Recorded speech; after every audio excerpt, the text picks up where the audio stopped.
Welcome to another episode of In the Chute. I'm Brandon Carpenter of the Hashknife Ranch, and with me is my son Calen.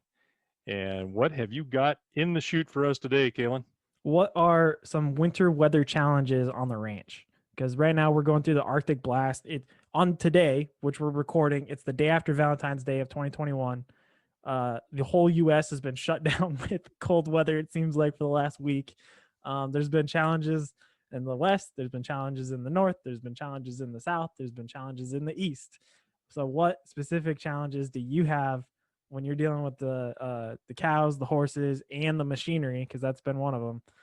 When it comes to frigid temperatures, and well, we should probably start with what have the temperatures looked like where you're at home, because here it's only been in the tens and 20s, but it's been Oh, icy.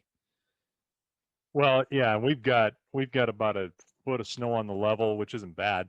Mm-hmm. But last night it got down to 6 below, which is not bad. I mean, it was just a few minutes ago, early afternoon, about 1 o'clock. It was 10 above, so that's as warm as it's been in 10 days, probably. Mm-hmm. Uh, Friday. Let's see. Today is Monday, and last Friday, just east of the ranch, was 40 below ambient temp. I took a picture of the uh, car odometer as we were driving, and an even 40 below. So, but thank God, in that country we have a lot of wind. It was only about oh God, I guess about 6, 7 mile an hour, according to the windsock there at the corral. So I don't know what the wind chill is on that. That's around 50 below probably with a wind That's what I chill. would assume. Yeah. 55 below, something like that. I mean, we weren't out in it very long. Um, you got to get feeding done. You just um, Suzanne Miller of the Dunrover Ranch says in Alaska there's a saying that there's no bad weather, there's just poor planning of clothes. Mm-hmm. And she's right. I mean, you can do a lot of stuff if you're halfway dressed for it, and if you're not, you just take it slow, and you're going to take it slow anyway because yeah, that iron is cold, it's brittle, hoses break, gears don't work, oil is thick, you name it. It's just tough all the way along. And we got that. We got a spring that feeds the main water system in the corrals, and then we've got the overflows, and that secondary tank is almost frozen over. It's so cold, and fresh water that's pumping out probably. I think you're looking at about what 10, 12 gallon a minute Yeah, on that. probably. Yeah. Yeah, right in there. That's a significant amount of water, but it still freezes in on running water. That's cold, and Well, and so it's even been tough. even when I went to Fort Drum, New York, I was in the east side of the, I think it was Lake Huron and Lake Ontario, and essentially everybody who was, because believe it or not, most soldiers are from the south, and I don't know how that works, but there's a lot of southerners in the military, and they don't understand the cold. And some of the questions a lot of the times we would get when we got new guys coming into the unit, they would ask, well, hey sir, hey sergeant, what how do you deal with the cold up here? Because Fort Drum's one of the more northern posts in the United Sure. States, Yeah. and there's a handful, but that's one of the most northern ones. And like Fort Lewis in Washington, it's north, but because it's so close to the sea, you don't get a It's lot of temperate. snow. Yeah, it's pretty temperate. So Rain. yes, exactly. But Fort Drum is famous for its snowfall, and so people would always go, "Oh, how cold does it get here?" And I was like, "Well, actually, it's similar in temperature to Montana, which you can get into 30 below, 40 below. It's a little bit warmer, but not by much. But the thing is just the snowfall and the fact that you're dealing Yeah. with snow and cold. We always told them, "Hey, just plan for things to take longer." And when you have that expectation that things take longer, driving, going and doing things, getting dressed, going, just doing anything is going to take longer. You're able to manage expectations a whole lot better and understand that just stuff is not going to always happen as quickly as you think it should. Right. Well, and yeah, you've got lake effect snow in Yeah. northern New York, Fort Drum, off of those lakes. I mean, you got a lot of evaporation off of them, and then it just piles down on you when it when it goes in the air. So you get Hmm. deep snow. You guys, when you were there, you didn't talk about wind much. You just really didn't have that kind of Hmm. wind like we have here, and Yeah. that's what we have here is high winds and wind chill. And that's the big thing because people even there, they were like, oh, it's windy here. It's like, no, it's not. there's a breeze of 7 to 8 miles an hour, but that's not bad, you know. And I can barely feel that. yeah, but like you were saying, ambient temperature earlier with 40 below, you Yeah. know, 40 below ambient, that's cold, but it could be a whole lot worse if you got that wind blowing, because you get things frozen a whole lot easier. You get frozen, you got to cover up everything, because then you're starting to Yep. look at, okay, maybe I'm going to get frostbite, you know, trying to make sure things just don't get hurt. Right. Well, yeah, and you know, when your hands, when they hurt, they're getting cold. Yeah, When you can't feel them, they're already cold, and that's or not they good. ache. Hmm. You need to do something, you know, whether it's sticking them in your armpits, you know, or you know, getting in and out of it for a while. And we used to tough stuff out and you know just keep working and do it because nobody. Oh my God, I tell you, my dad and grandpas could take cold, and maybe it's just because I was younger. I just like, good God, how do these guys do this? And I'm froze up, and my hands hurt, and my feet hurt. They feel like blocks, you know. And now it's like, well, I'm kind of past that. I can kind of take the cold they could take, or I learned to, I think, is what it Hmm. was. But anymore, it's like, you know what? We're not going to go fast. We're going to get this thing done, and as long as it's nothing life threatening or something of that nature, you know, with an animal, we'll take our time. And you know, this week we had a tractor breakdown. Um, that big John Deere tractor developed and I think it's just the age. I don't think it was really necessarily weather related, and maybe part of it was because it was a really brittle hose. But it got a pinhole leak, and it just was spraying. You know, because you're talking, you know, 1,000 pounds, 1,200 pounds psi pressure Yep. on something, and it was just puking oil everywhere. We got it into the shop, but it took us, oh God, better than 48 hours to solve that problem. We had to get it in, and we started to try to work on it. We couldn't see anything because it was just packed with ice and snow. Hmm. So Yep. we did what we could do and let it sit overnight in the shop at about, I think we cranked the heat up to about 60, 65 degrees. You know, we're just ripping through propane through that heater. Let it sit overnight. We found it the next day, found the hose or which one it was, and it took two of us to find it. One person wouldn't have been able to necessarily see it because I'm pulling on a hose from one end and your brother's feeling it on the other end, whether we're doing this or not, you know, and it's like, I'm pulling on it. Nope, don't feel it. You know, I mean, because it's under the cab and you can't get in, you can't see. I Right. actually took the cell phone down and was using it to film to see what we could do. I mean, that's kind of been a handy thing to do that, but we finally ended up just starting it up and then making it puke oil, and he found the spot. We suspected it, but you know you couldn't verify it, so we did then verified it and then pulled that hose off. And man, we ran into Billings before we got uh, closing time and beat the buzzer on that. And 10 minutes they had us a brand new hose built up. You know, $70 for a hose, and took it back up, got it installed, and it was still 30. I think that morning was 33 below the next morning, you know, so we gained 7 degrees, which doesn't seem like much, but when you go from 40 below to 33 below, Oh yeah. you can feel the difference. Yep. Even if it's ambient temp, you can feel it is warmer.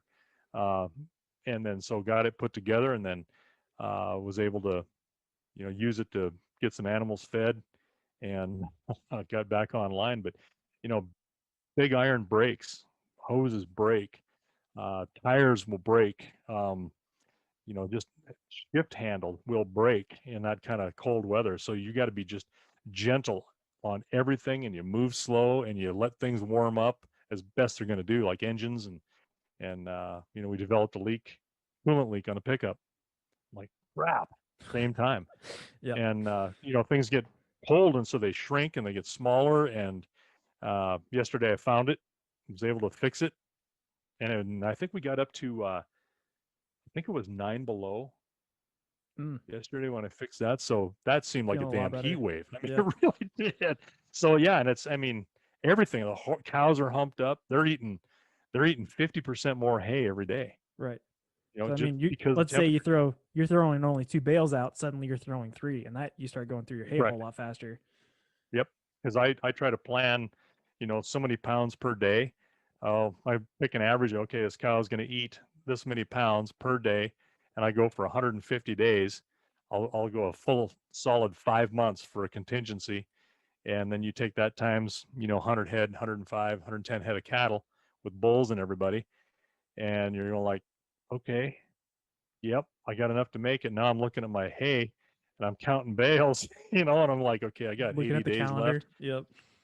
Yeah, I hope it, we get a decent spring because, and we're also supplementing with cake, cow cake. We're feeding every day, Right. we're putting 300 pounds of cake out for them to eat. So that's significant. You want them to not just lose weight while they're standing there eating. I mean, that's a bad thing, especially when they got a developing calf inside of them. But those, the calvy cows. Well, and what's you're starting to kind of talk about activities too. What's some of the worst activities you can think of in the cold? Because you were talking earlier about trying to minimize things unless it's life and death. But like one of the things I can think of is sometimes handling chain, because we use chain a lot for a lot of different things, and sometimes it's necessary. Sometimes it's not. It's just we're like, let's use the chain because it's a it's convenient. But what other activities Yeah. can you think of that you're like, oh man, I just dread it when it's cold out and I don't want to do it? That's one of them. Feeding by hand is, I mean, it's short term, short lived. Having to, yeah, handling any kind of iron Yeah. is tough. I'll tell you the thing I dread the most, and I just cross my fingers that it doesn't happen, and that's losing water. Oh yeah, If you especially have in the to pull a cold. well Yeah. in the cold and the water's hitting you and it freezes, and I mean, and you're fighting that, and then everything that you pull out of that well is going to freeze, Right. and you just hope that you're not going to lose a pump, because that's a bad day. That's a really bad day. And that's the thing that or losing heat, and I just had that happen not too long ago. I lost the Mm-hmm. heat in the house. So I had to diagnose, and I had some help. I had an HVAC guy, you know, was texting me. He's busy, those guys are just way busy. And he says, well, try this. And I tried a couple things and it turned out to not be, it. So um, I'm down with a voltmeter, using it to figure out how many volts is coming out of a transformer and how much is coming out of a control box, and if it's enough. And I think we had a control box was starting to fail, so changed it. And now I've just every day I'm, multiple times a day checking that house, make sure, okay, did our Mm-hmm. heat, are we still good? And it's been a week, 10 days. It's been 10 days now, and we've got a solve on it, so that's good. But we're going through a lot of fuel. I don't need a pickup to quit on me, or tractor to quit in this kind of weather when that's your main tool in order Right. to get everything else done. And that's Yeah. you're crossing your fingers, and you're facing east, and you're thanking God and praising Yahweh and Allah and whoever else will listen, that things are going to go your way. Yeah. Well, and I was thinking, especially with dealing with water, that's one of those times where it may be contrary to popular belief, but if it's that cold, if you're gonna start handling it, you might want to strip down a little bit, because then you can get back into warm and dry clothes quickly Hmm. and try and keep from going hypothermic or something like that. But As it's a long as that different water mindset. is flowing on your hands Yeah. and you're in the water, yeah, it's cold. It's bitter cold, but it's not like pulling them out of the water or having wet gloves and having them out of the water, because then, man, you freeze fast. But at least I can pull my hands out of water, shake them off, wipe them off on my coat, and stick them in some warm gloves, and I'm way better off, than I would be if I was soaked. So yeah, it's counterintuitive sometimes, but I know guys that, the backcountry, cold, snow, there's ice, and they got to cross a shallow river or creek, and the ice is too thin. Go pull their stuff off, put it on their back, walk across that thing barefoot, or at least with a pair of socks, get on the other side, wipe their feet down the best they can, get a dry pair of socks, put them on, put their boots on, and go. Yep. I mean, that's kind of a manly thing to do, but you're better than letting that boot get full of water, or you will freeze, you will get frostbite, you'll We lose had some some toes. we had some war story here. We had some scouts during a training exercise do that too. They were in about 30-degree temperature, and they had to go Oh, across that's a not little bad. swamp area. Well, the problem was winter was coming. Like that night, it was supposed to drop to the Oh, tens, and we're like, we're not playing this game. So thankfully, those guys were smart enough. They're like, nope, nobody. They looked around like nobody's around. We know it's a training exercise. We're still stripping down. So they like grabbed everything. They rolled up their sniper rifles and everything into their clothes, and they just like started going stark naked well, right across. And then as soon as they yeah, got over, they did the exact same thing, threw it all back you on. And I told them pull the actually pants back on, yeah. being the medical guy that was supporting him, I was like, hey, I'm glad you guys did that because I definitely didn't want to have to evacuate you. So thank you for, on behalf of the medical folks, not going hypothermic. Yeah, no doubt. No, it's and it's Uh, and it's very counterintuitive, but you will speed things up a little bit when you're up to your butt in cold water too. I mhm. mean, you can Be move smart across about there and it. get it done. Yep. Yep. Well, I think with that, we will put it out to pasture.